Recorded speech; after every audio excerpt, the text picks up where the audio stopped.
Nashville wasn't just another ensemble drama, it was a sprawling American experiment in cinema, a chaotic tapestry of music, politics, and human frailty.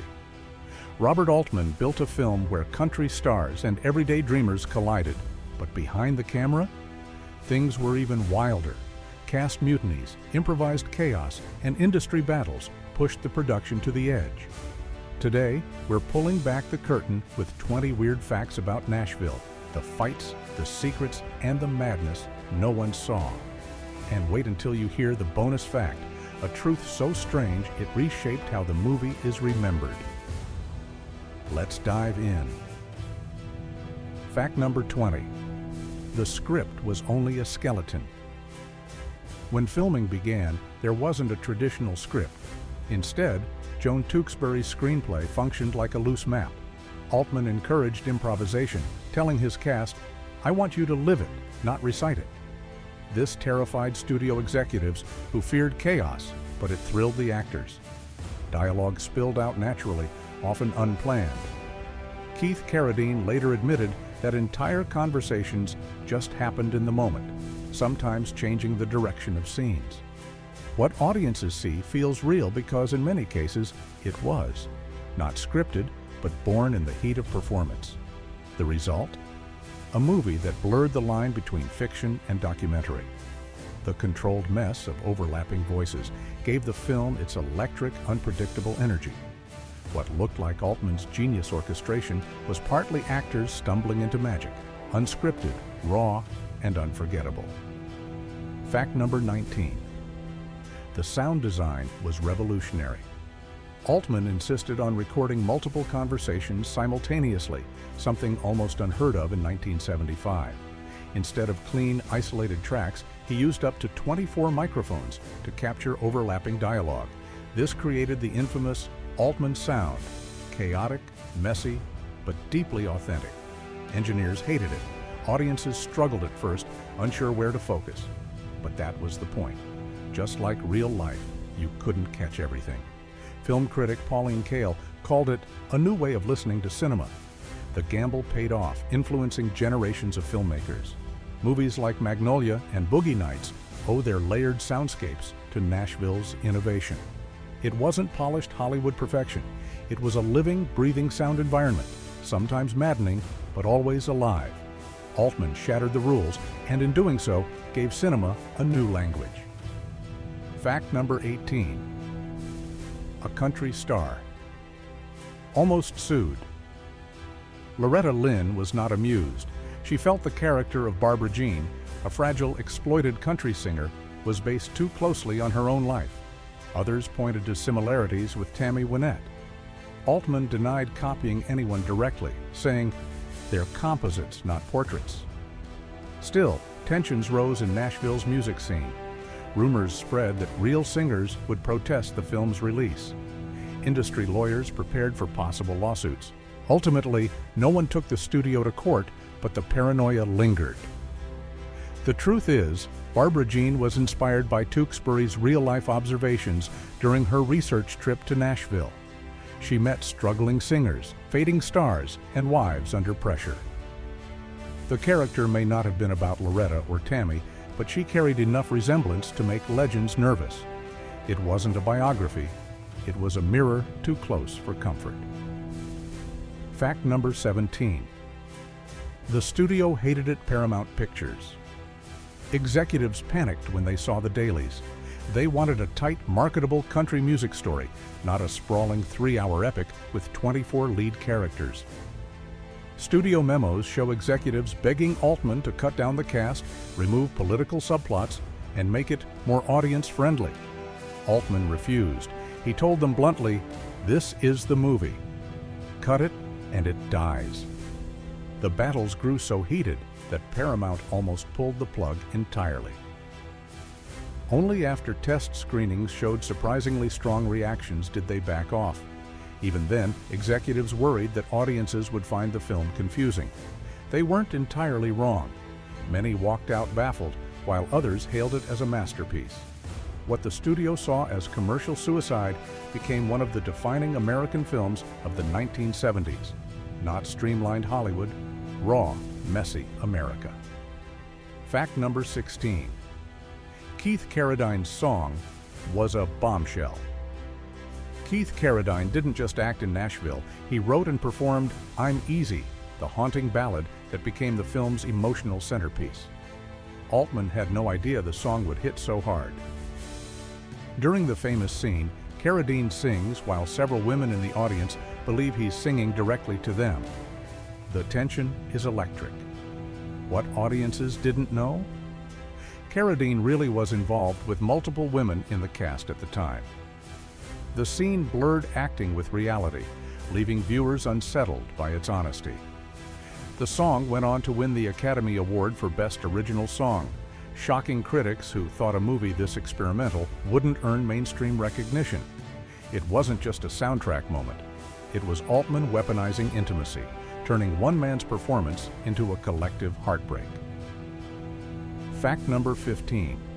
Shelley Duvall wasn't supposed to be there. Shelley Duvall, fresh off her breakout with Altman and Brewster McCloud, wasn't originally cast in Nashville.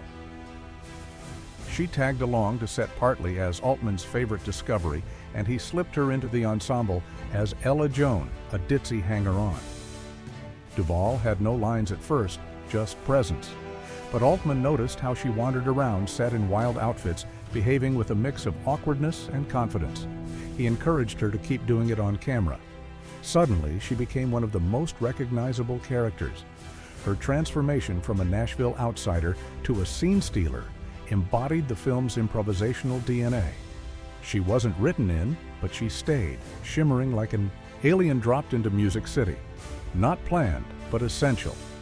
Without Duvall's eccentricity, the chaotic social swirl of Nashville would have lost one of its strangest sparks. Fact number 14. Real musicians walked off set. Altman wanted authenticity, so he filled bars and concert halls with real Nashville musicians. But when they saw the way the film portrayed the country scene, messy, egotistical, and corrupt, many felt insulted. Some stormed off set mid-shoot. One fiddler reportedly told Altman, "This ain't Nashville. This is mockery." Altman didn't flinch. He replaced them with extras and pushed forward. Ironically, those who stayed in the film gained unexpected exposure as Nashville became a cultural lightning rod. The controversy revealed a deeper divide: traditional country purists versus Altman's raw, satirical lens. What locals called offensive, critics called visionary. Not harmony, but dissonance. And that was exactly the point. The walkouts weren't accidents. They were proof that Altman had struck a nerve, tearing away the glossy rhinestone facade to reveal the cracks beneath. Fact number 13. A near riot broke out during filming. The climactic rally scene, filmed at Nashville's Centennial Park, was supposed to be controlled chaos. Altman invited locals as unpaid extras, promising music and excitement. But when filming dragged on for hours in the summer heat, tempers flared. People shouted, shoved, and some even tried rushing the stage. Security scrambled. At one point, the crowd noise got so intense that crew members feared the extras might revolt for real. Altman, always a gambler, rolled cameras and let the tension fuel the scene. What ended up on screen feels authentic because it nearly was authentic. The line between movie and reality blurred. What was staged political unrest became a near documentary moment of mass frustration. Not just extras, but citizens pushing back. The danger of mob energy gave the finale an eerie, unpredictable pulse. Fact number 12. Ronee Blakley was discovered on the spot. Ronee Blakley wasn't a Hollywood name when she auditioned. In fact, she was a struggling singer-songwriter who had never acted in a film. Altman spotted her raw vulnerability and cast her as Barbara Jean, the fragile country star. What happened next shocked everyone. Blakley's performance was so devastatingly real that critics compared her to the greatest actresses of the era. Her heartbreaking onstage breakdown wasn't fully scripted. It flowed from her own nervous energy. Many viewers assumed she was a seasoned star. She wasn't. She was improvising, trembling, singing live without playback. In one scene, she rambled incoherently, and Altman kept it in, saying it was too honest to cut. Not a polished professional, but a raw talent exploding into cinema history. Her work earned her an Oscar nomination, her very first film role. Fact number 11. Henry Gibson thought he was making a difference. Film Henry Gibson, known mostly for comedy on Rowan and Martin's Laugh-In, was cast as Haven Hamilton, the pompous country star. He took the role deadly seriously, playing it as a sincere portrait of a proud Southern performer. Only later did Gibson realize Altman intended it partly as satire. When critics laughed at his character's self-importance, Gibson was hurt. He thought he'd been tricked. Over time, though, he grew to appreciate Altman's vision. His puffed-up speeches and gaudy costumes weren't mockery. They were symbols of American showbiz excess. The disconnect between Gibson's earnestness and Altman's irony gave Haven Hamilton his strange power. Not parody, but pathos wrapped in glitter. What Gibson thought was betrayal became one of the film's most haunting performances. A man clinging to dignity in a world that keeps shifting beneath him. Fact number 10. The opening credits were a parody of TV commercials. The movie begins with a fake commercial-style credit sequence, cheesy voiceovers, bright colors, and tacky taglines. It looks like a TV spot for an album rather than the start of a serious film. Altman designed it that way to mock America's obsession with marketing. Critics at the time were baffled. Was it satire or sincerity? What audiences didn't know, the cast members cringed watching it for the first time. Keith Carradine later said it felt like a joke that stings. The commercial aesthetic was risky. It could have turned viewers off before the story even began. Instead, it set the tone. Nashville wasn't going to spoon-feed you art. It was going to sell it, question it, and tear it apart. Not a trailer, but a warning label. And before we hit the next fact, go ahead and like and subscribe, because the chaos behind Nashville only gets stranger from here. Fact number 9. Actors wrote their own songs. Altman wanted authenticity, so he asked many of the cast members to write and perform their own songs. Keith Carradine penned I'm Easy. Ronee Blakley wrote heartbreaking ballads for Barbara Jean. Even Henry Gibson contributed 200 Years, his overblown patriotic anthem. Some actors panicked. Most weren't professional songwriters. But Altman pushed them, insisting imperfection was part of the point. The result was a soundtrack unlike any other, raw, inconsistent, and eerily real. The music wasn't polished Nashville product, it was messy human expression. What audiences didn't realize was that the songs carried double meaning. They revealed the characters' private truths, bleeding through performance. Not just background music, but confessions set to melody. That choice blurred the line between acting and living, leaving viewers unsure where the performance ended and reality began. Fact number 8. The political candidate never appears. Throughout Nashville, the voice of Hal Philip Walker, a third-party presidential candidate, booms from campaign vans. His replacement, Party, calls for radical change, mocking both Democrats and Republicans. Audiences expected him to show up eventually, but he never does. Walker remains a voice only, a ghostly political presence haunting the story. Altman kept him unseen deliberately, saying, "He's not a man, he's a noise." This decision infuriated some viewers who wanted resolution, but it turned the film into a warning. Politics isn't about personalities, it's about the omnipresent machinery of influence. The absence was more powerful than an appearance, not a candidate, but a phantom. Decades later, his disembodied populist rhetoric feels disturbingly prophetic, echoing political currents that still shape America today. What Altman staged as satire now feels like foresight. Fact number 7. The airport scene nearly got shut down. The airport arrival sequence looks effortless, with Barbara Jean greeted by fans and chaos. but filming at Nashville International Airport nearly collapsed. Security officials worried that Altman's crew was blocking passengers and creating safety hazards. The production had no budget for elaborate crowd control, so extras mingled with real travelers. Confusion erupted when unsuspecting passengers thought the staged commotion was real. One woman even screamed at the cameras, believing she was trapped in an actual emergency.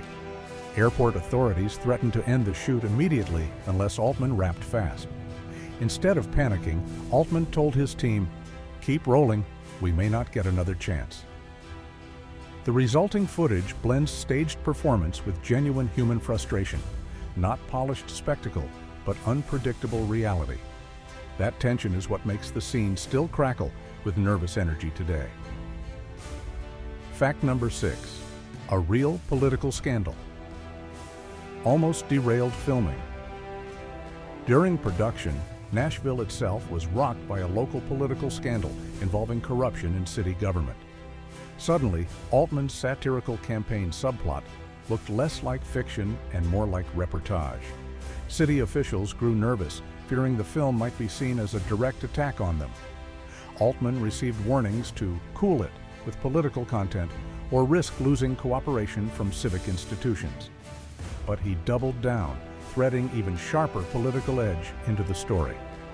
This tension bled into performances, with extras and local crew whispering about real headlines while acting out fictional ones.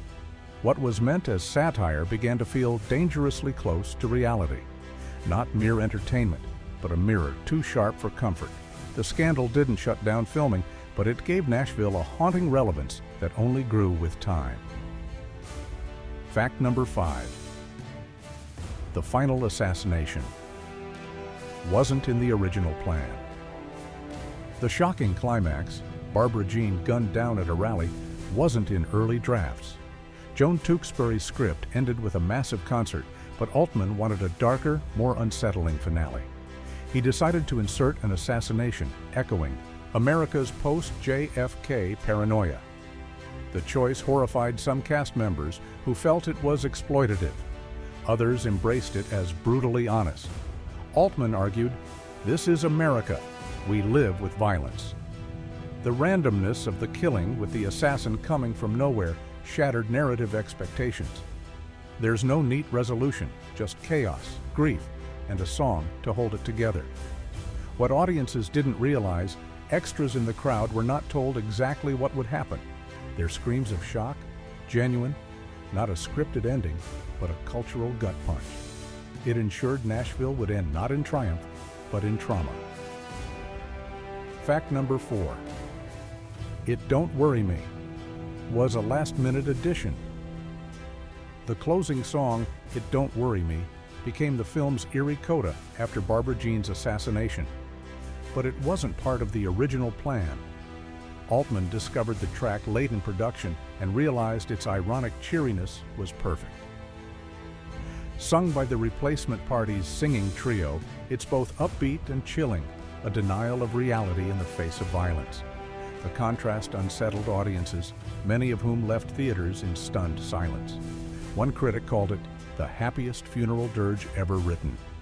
What Altman captured was a uniquely American reflex, singing through tragedy, pretending it doesn't matter. Not comfort, but denial. Without this song, the finale might have collapsed into despair. With it, Nashville became a haunting meditation on resilience and the cost of looking away. Fact number 3. Altman was nearly fired. Mid-shoot Paramount executives grew so furious with Altman's freewheeling style that they considered replacing him. Daily reports described scenes running hours over schedule, actors improvising off-script, and production costs ballooning. At one point, a studio rep flew in to monitor Altman. Instead of panicking, he invited the rep on set, then deliberately staged the most chaotic day possible.